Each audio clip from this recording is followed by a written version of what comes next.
Hey everyone, I'm Brandon, head of product at Askable. We're extremely excited to be the gold sponsor of UX Camp NAM. So for those of you who haven't heard of Askable, we are a user research platform with a huge emphasis on the core needs of any research, which is quality participants and research capacity on demand. But enough about Askable. It is my absolute pleasure to introduce our keynote speaker today, Elaine Tan.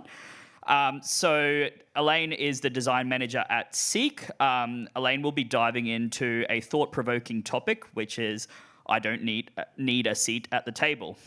So Elaine, please come up.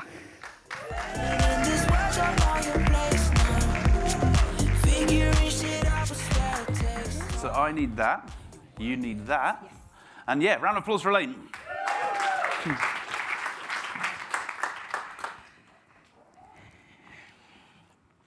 Hi everyone, it's great to see all of you here today. Thank you for the kind introduction and to the UX team for giving me this opportunity to stand in front of all of you today and share my story. I would like to begin by acknowledging the traditional owners and custodians of the land on which I stand today, the Wurundjeri people of the Kulin Nation. I also acknowledge that sovereignty has never been ceded. It always was and always will be Aboriginal land. It is incredibly humbling to know that my story will now add to the one of many that has been shared on this land. And as a designer, I deeply appreciate the rich storytelling and knowledge sharing, as well as the connection to land, water, and community that has been practiced by the indigenous people for the last 60,000 years. With that, I pay my respects to indigenous elders, both past and present, and extended respect to all First Nation people joining us today. So hello, I'm Elaine. I don't need a seat at the table, and frankly, neither do you. First of all, a little backstory. 5 years ago, my husband Grant and I, he better be here, I don't think he is, returned to Melbourne. And I stood on a little podium at RMIT. And as part of Service Design Now, it was a conference that was around a few years ago, I shared my experience working in Germany as an Asian introverted female in a non-diverse workplace. But I didn't always start in design. I graduated with a Bachelor of Commerce, double majoring in finance and international business. And I think like many designers, I hope you didn't really start in design as well. When I didn't land my first job at JP Morgan, and that was a few years after the global financial crisis. I don't know if anyone remember that. It wasn't fun as well. I decided that investment banking probably wasn't for me. I was, just a very regular 21-year-old with resilience. And because I was kind of good at writing and was constantly nagged at my parents that going into the corporate world, I needed to outgrow my shyness. I needed to speak up. And so I thought I made the right logical next step. I went into public relations and events. And that obviously panned out quite well because I found myself not really liking what I was doing and not really liking who I was. And then a few years after, I stumbled into UX design. I got my first proper design job in an energy company in Berlin, Germany. So think AGL in Australia, but it's about 20 times bigger with 75,000 employees.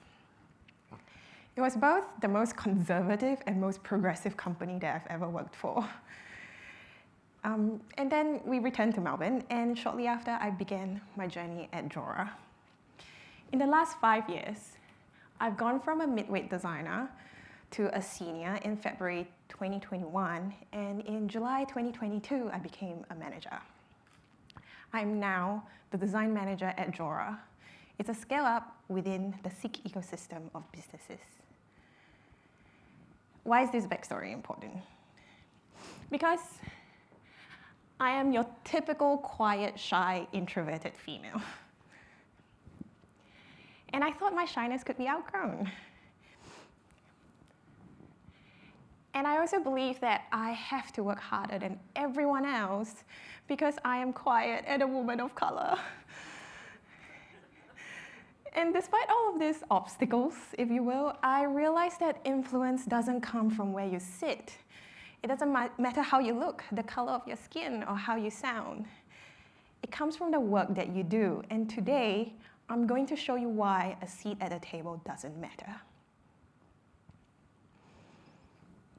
We've probably all heard the same line, design needs a seat at a table.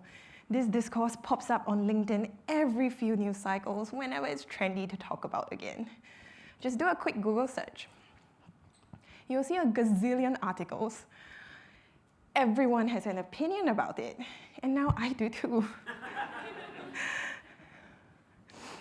We're led to believe that as designers, we need a seat at a table. And if we don't have a seat, our organization does not value design, nor the work that we do. We need to challenge our execs. We need to raise the maturity of design. We must do research. We must validate that radius of the button with 5 rounds of usability testing.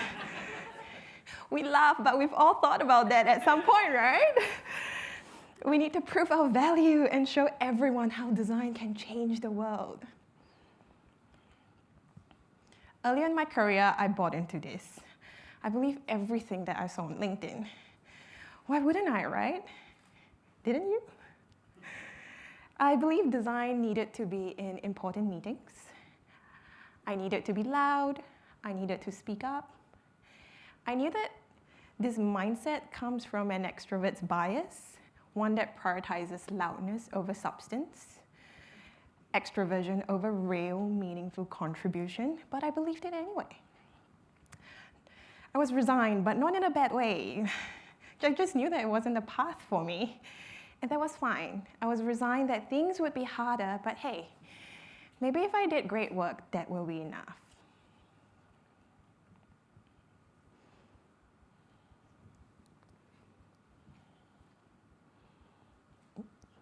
Sorry. If we've met or had a brief conversation right before this, you would know that I'm someone who definitely doesn't dominate rooms nor conversations. I very much prefer to be a wallflower, and that's kind of why I also married the loudest extrovert ever. And yet I've somehow managed to get to where I am today, looking like me and sounding like me. I'm not trying to be disparaging, I'm not trying to be self-deprecating, I'm trying to show you that it can be done. The notion that you need a seat at a table is not only flawed, it is kind of wrong. It doesn't matter where you sit, and if you think that this magical seat can give you influence, you're looking at it all wrong. So let's get right into it. Why are we so obsessed with this idea of getting a seat at the table? And what is the seat? What is this table? Why are we so focused and sometimes even kind of desperate to get there? I believe that this obsession is rooted in our workplace culture, mostly with Western, often Eastern too, that favors extroverts. The loudest voices are often the most visible ones, and they're often the ones that are rewarded with influence. Let me ask you this. Have you ever been in a meeting? Actually, let me change my question. How many times have you been in a meeting when the loudest person isn't necessarily the smartest? We all know that one person, right? You're thinking of that person right now. The reality is this table is kind of a myth.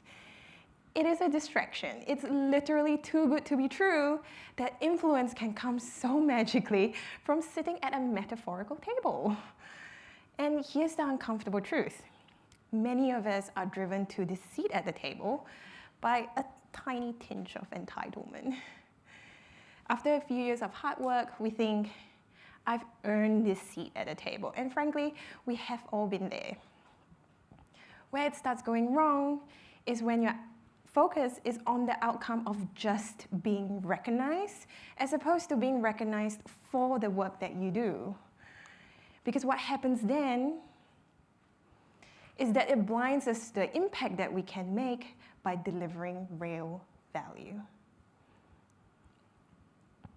My point here isn't to make anyone look bad or to feel bad. If you feel bad, please don't. It's just very important for us to acknowledge that when your focus strays from delivering good design work, when your intent becomes about your ego, it becomes painfully obvious for the people around you. Influence isn't something you're given or handed to you just because you've been around for years. Influence is earned by delivering value. You should be recognized for your work and you should be rewarded for it, but that comes after the work is delivered. So if we're truly honest with ourselves, the seat at the table doesn't give you influence, your work does. That might feel uncomfortable to hear, but it's a reality that we should accept. So what's next? What can we actually do? Well, the easiest way to move beyond this obsession of needing and wanting a seat at the table is super simple. Just get shit done. What am I talking about, right? It's not just about delivering one great project. It's about consistently doing great projects, improving processes, improving the user experience of the web or the mobile app that you're building. It's driving results that matter to your business. It could be as simple as improving the click-through rate on that landing page. It's about elevating your team and your business with thoughtful design decisions. How are you improving your customers' lives? It's so much more than just being seen at work. It's about being so good that you're kind of indispensable at work. I know what you're thinking. Everyone is replaceable at work, especially in this economic climate. You are correct. But my point is, be so good that even when people think of replacing you, they can't stop talking about you and the work that you do. It's about executing so well, so much so that people have to look at you. It's about delivering outcomes every single time. In the last 5 years, my focus at Jora has been on execution. At Service Design Now in 2019, I shared how during my time in Germany, I tried to be someone that I was not. I was pushing myself to speak up when I wasn't ready. I wasn't confident with what I was saying. It was just not me. Call it detachment, call it maturity, call it approaching my 30s. I don't know. I was done with that chapter of feeling kind of inadequate. And I had no interest in being someone that I wasn't comfortable with anymore. Plus, to top things off, I had debilitating imposter syndrome. It kind of tracks, right? Asian, introverted female. I take every stereotype. And joining Jora, I had this great opportunity to rebrand, to craft who I am. But from my very first interview, I chose honesty and humility. This is who I am. I'm kind of shy, kind of quiet, and kind of introverted. And you kind of get what you see with me. I might not always make small talk or loudly push my opinions in meetings, but I am freaking hardworking, and I will fight for what I believe is right in my own quiet way. I'm not going to be the person who will have crazy debates with you on what design should or shouldn't be. And I will show you through my work, because frankly, that's the only way that I know how. And because my imposter syndrome was also so strong, I was doing so much work to prove my existence. I wasn't worried about a seat at a table. I was worried if I should even be here. But hey, look at me now. When you show people what you can do, when your focus is on good design work, they will invite you to this elusive table. You won't have to ask. Execution is the very first step. Once we've proven that we can get things done, the next challenge is to get the people around you to know that you can get things done. It's not enough to just do the work. You need the people around you to trust you to do the work. And how might we build trust? super simple through consistency. At Seek, our performance reviews are based on two components, outcomes and behaviors. It's quite similar to a lot of corporate organizations, it's not new. Basically what it means is you're required to meet your outcomes, achieve all the goals that you've set for yourself, and you need to do so while consistently demonstrating the right kind of behaviors. The operative word here is actually consistently. Many designers fall into this trap of completing one great project and then believing they are ready for the next step or promotion. We've all been there. I have been there. It is unfortunately not that simple nor easy. We need to demonstrate that we're ready for a promotion by consistently demonstrating that we are capable of always delivering great projects and we are experts in our field. Consistency isn't glamorous at all. It is in fact so dreary and so boring. It is, however, the foundation of everything that can push you forward to the next step. Here's the thing, when you consistently deliver results, people cannot ignore you. When people trust you to deliver, real influence happens and starts to take shape. Trust is your golden key. Trust is the golden thread weaving your results to lasting influence. And that is how you build credibility. There's this saying that good workers get more work. People call it performance punishment. The idea is that if you do great work, you're just going to be rewarded with more work. And I don't want to glamorize taking on more workload. I'm not. I'm here to offer you a different perspective. I have a team member, let's call her Amy. Since joining the team earlier this year, she has completed a 12-month design vision in her product stream.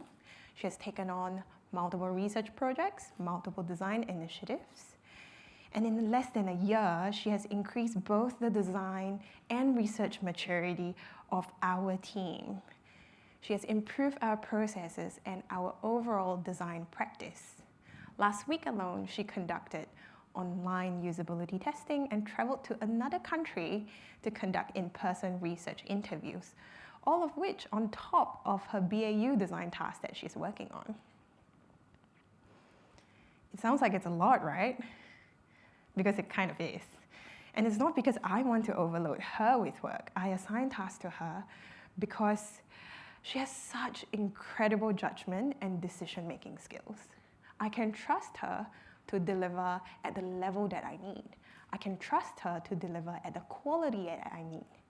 And more importantly, I can trust her to make me look freaking good in front of my manager. She hasn't asked for it, but genuinely, I want her to be promoted to the next level because she has proven and she is currently operating at the next level. Now, if you're in a company where you're constantly overloaded with work, your manager doesn't have your back, your company doesn't have your back, then that's a completely different story, and that's not the place that you want to be. If this is a sign that you're looking for, if you're looking for a sign, this is it. Go on LinkedIn tonight, switch on Open to Work, create email alerts on Seek. I don't know, download the Jora app maybe. You're welcome, Kat. Kat's my marketing manager. Good work almost always leads to more responsibility. It's true. But it's often not a punishment. Approach it like it's an opportunity that's given to you to build trust with your network, with your peers, with your colleagues, and for you to demonstrate your expertise. If it's not at your current workplace, it surely will be at your next. Okay, let's take this one step further. Now that you've built trust through consistent execution, how do we then turn this into real, lasting, meaningful influence? Great design work often doesn't come in isolation, and true design influence comes from helping the people around you to succeed. Step 3 is about empowering your colleagues through collaboration. When we talk about collaboration, we're talking about creating an environment where everyone's voices can be heard, not just the loudest in the room. It's about active listening, It's observing. It's making use of that research skills that you already have to look and hear beyond the obvious. We often hear that it is our responsibility as designers to facilitate the conversation. Our role is to guide, to create, and to hold space for others. And I love that because great designers don't need to control the room. They also don't have to be the smartest people in it. They recognize the voices in the room, help move the conversation along, and make the entire room smarter. They elevate the thinking and everyone in it. My manager, Rob, is someone that I believe embodies true influence at Jora. Like me, he's an introvert and never the loudest in the room. But when he speaks, everyone listens. In my time at Jora, I was given autonomy. I was empowered to build and shape my design team the way that I saw fit. And so much of my confidence as a designer and as a manager today has come from feeling empowered and trusted that I was making the right decisions. Sometimes empowerment can mean shifting the focus away from yourself and onto others. When you empower others, you're not diminishing your influence. In fact, you're magnifying it. In this example with Rob and myself, his ability to give me space and create an environment for me to excel has helped me to grow into the person that I am today beyond just a designer, and I am forever grateful for that. By empowering me, Rob has showed me that influence isn't about control, it's about trust. And that trust has made me one of his strongest advocates. I might not be the most effective, being kind of quiet, but I sure as hell am his biggest fan. And perhaps that is the greatest sign of lasting influence. Let's also not forget that collaboration also allows making space for diverse voices, especially those who might not always feel comfortable speaking up. I know I'm one of the many who don't always feel comfortable, and it is having this environment that was created for me to feel safe that I have grown out of my shell, that I am here today, standing before you and telling you my story. Empowerment through collaboration means ensuring that all voices are heard. So, how do we make space for diverse voices? Personally, I do not like the solution of inviting quieter team members to share their thoughts. I find that it achieves the opposite effect when you put someone who can't think out loud or form a thought immediately on the spot. But I believe in investing in the relationship. Create smaller groups, smaller breakout rooms, one-on-one discussions, and make it feel safe for people to feel comfortable, and then they will contribute without you even prompting. I truly believe that real influence isn't about being the loudest decision maker. I've seen it in real life. It's really quite cheesy, but it's about lifting the people around you, elevating those around you, and hold this collaborative space where diverse voices and diverse perspectives can thrive. So to recap, it's super easy to remember. Step 1, get shit done. Deliver damn good design work. Step 2, build trust through consistency. Show up every single time and people will trust you. And step 3, empowerment through collaboration. Lift those around you and real, lasting, meaningful influence will come. And that's it.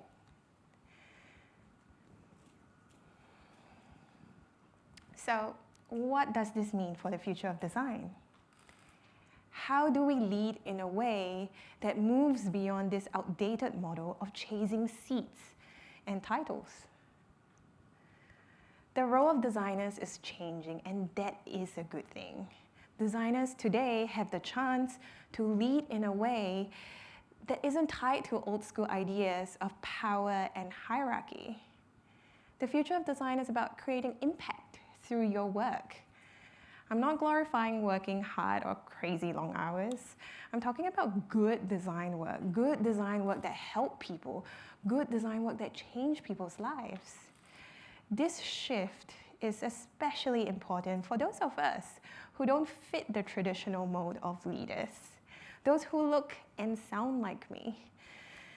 Those who, like me, are a little insecure when I'm in meetings with louder, middle-aged white men. Those who, like me, feel the need to just enunciate my words a little bit more so that you can understand me and my accent. We shouldn't need to chase visibility. We should instead just focus on shaping outcomes. Let's redefine leadership in design, not by fighting for more space at the table, but by making the table just a little bit bigger for everyone. Let's make space for diverse voices, for diverse perspectives. Perhaps the goal isn't just to find a seat, but just to reshape the very idea of this table itself. Or maybe we should just get rid of this table entirely.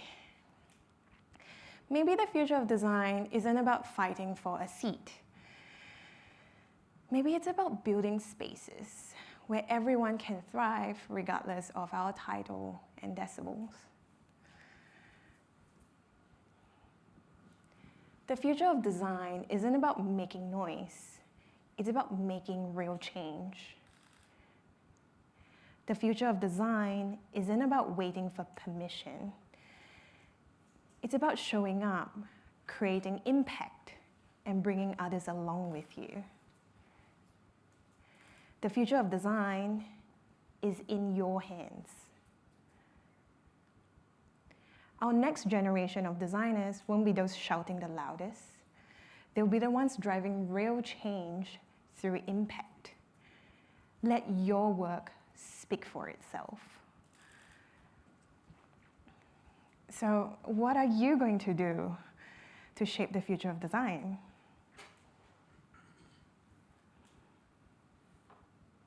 Start right now. Start thinking about how you can deliver value, build trust, and lift others up. Your actions, more than any seat or title, will shape the very future of this industry.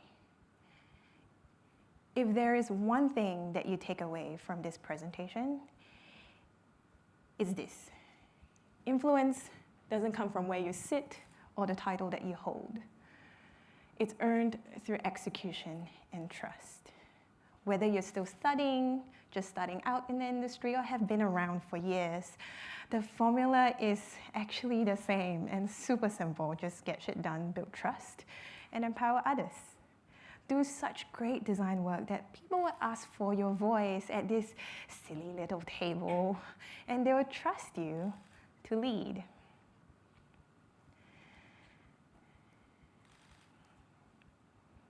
Believe that every single one of you can and will make a difference so long as you want to. For what it's worth, I believe in you.